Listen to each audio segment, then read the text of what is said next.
I saw you fight a Muay Thai guy. Why you want to fight? Well, that was different. See, there was first round Muay Thai, second round MMA, third round Muay Thai, fourth round MMA. I think, I was talking to the boxing coach. What's the gentleman's name? Perillo? Coach Perillo and Coach Yogi. Oh, Yogi. Yogi. That's the first time I hit pads in a year. And like I was telling myself, okay, when I throw my jab, I'm throwing it in the purpose of throw a leg kick or a knee. I'm not throwing it like a boxer. So if I was to do a different art form, I would take like maybe probably 6-7 months of just training that and then pursue it. So for me, I don't see myself doing karate because I don't want to train karate. If I was to do anything else, it would be a boxing. He wasn't doing no damn karate. I know, but his background, he has his kicks are his. I told him last time I was here, his kicks are his greatest weapons, I think. And for him to transition to kickboxing, he can do it, right? And he can do, MMA, and he also do jiu-jitsu because I just found out he's doing ADCC and he doesn't have to do trust because he's won world championship. So, no, like I said, like I'm gonna do the Craig Jones Invitational instead. They pay better, grand prize for the ADCC is $10,000. Entry level payment is $10,000 just to be in Craig's thing. So, well, see, I'm trying to like that's you know what I mean. No, whether I make it to competition or not, you might get stuck at the 5 away. Well, I think the thing that Craig Jones is doing, like I've been trying to like talk to him to get more information about that because that was one of the things I've been, trying to scratch the surface, not scratch the surface, just trying to understand why don't jiu-jitsu athletes get paid more money. I just don't understand it, right? There's so many big events, so many sponsors. I can tell you why. It's boring as fuck. To you, right? Yeah. Well, when you watch slap fighting, it's like what? Dana said it was like 856 million, like sport. Like he's killing in the money. I'm like, people just slapping the shit at each other. That's all they're fucking doing. And I'm like, when you watch Brazilian Jiu-Jitsu, IBJJF, ADCC, it's like there's actually like legit shit going on. Yeah, but you have to understand that. You don't have to understand getting fucking slapped in the face true. As hard as you can. It's like, and then there's another aspect to it where the guys they're like, okay, let's do jiu-jitsu, and they shake hands and then they drop to their ass like little girls. It's like, can't say that. Take that out. Hey. Do you do that? You drop to your ass? No, I don't drop my ass. You mean, do I pull guard? Do you pull guard? If it depends, right? Like when I'm fighting somebody, I can wrestle, I can shoot. Do you believe it's called fighting somebody? Well, it depends. It depends. Like I think my personal opinion, if you're gonna pull guard, you have like 30 seconds to do something. And if nothing happens, you have to stand back up. Because I feel when you pull guard, I remember Mikey Misimichi talking about this. He was like, it's called sport jiu-jitsu. It's changed. It's changed. The name of the game is how fast can I submit you? Not can I wrestle you? Can I, suplex you? Anything like that. So people pull guard and go right to the leg lock and start attacking people.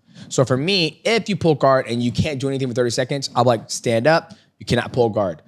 Then if I pull guard, the other person pulls guard, I have 30 seconds to make something happen. I couldn't achieve anything, stand up. Okay, now you have to wrestle. Now let's say I shoot, I take you down. That's 2 points for me. You're behind. You have to expose yourself. You have to do something. You have to get the game going. If I take you down, I stand back up, I'm up 2. Boom, take you down again, that's 4. Take you down, boom. Then it's 15-0. You haven't done shit. The other person don't get a point for you letting them back up? No, this ain't wrestling. Oh. But even in IBJJF, like if I take you down and I secure the takedown, I stand up. I get 2, you get nothing because I let you up essentially, right? That's how, there's so many ways you can bake this cake.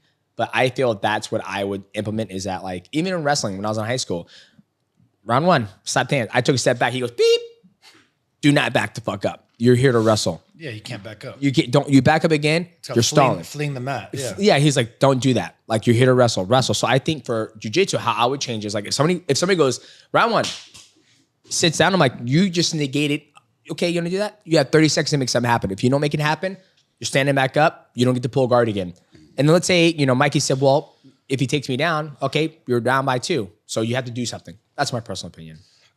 I can see where you're coming from. When I started jiu-jitsu, it was after wrestling. I quit wrestling and I started jiu-jitsu full time. And jiu-jitsu was based off self-defense. And everything was self-defense. It was like you're attacking. No one was pulling guard. No one was playing that game. Yep. And I even went to Brazil and there was like real life scenarios where you'd have 2 guys attack you at once and then you have stick fighting and different things. Everything was based off real self-defense. Yep. And then gradually over time, it has changed to this thing that's like when you get in a street fight, Jiu-jitsu is based off self-defense. Yeah. When you get in a street fight, you don't drop to your ass on the concrete and say, "Come on, boy." Yeah. Or you're in a bar, you like break a beer bottle, drop to your ass. Like, what's up? Yeah. Do the Like, butt come on. I mean, like, start butt scooting in the bar on the greasy floor. Like, come on. I mean, what does it come down to? It's like, I think it's a weakness. If you drop to your ass, you're giving up 2 points.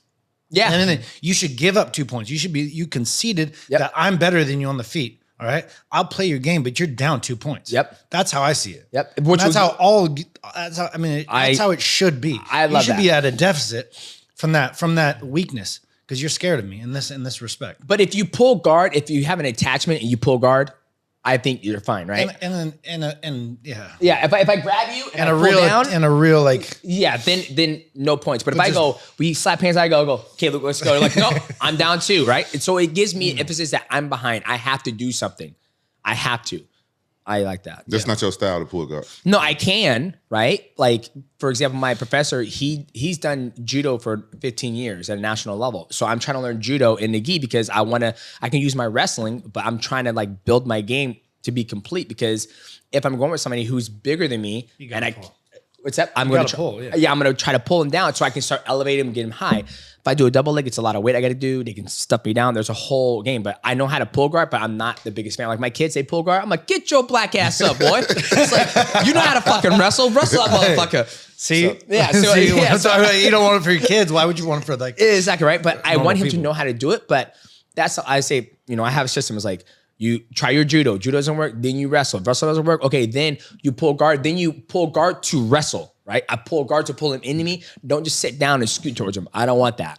Yeah. I hate when I'm rolling into somebody, the automatic pull guard. Because, most times when you train in BJJ, you start on your knees. Yeah. You could. Yeah.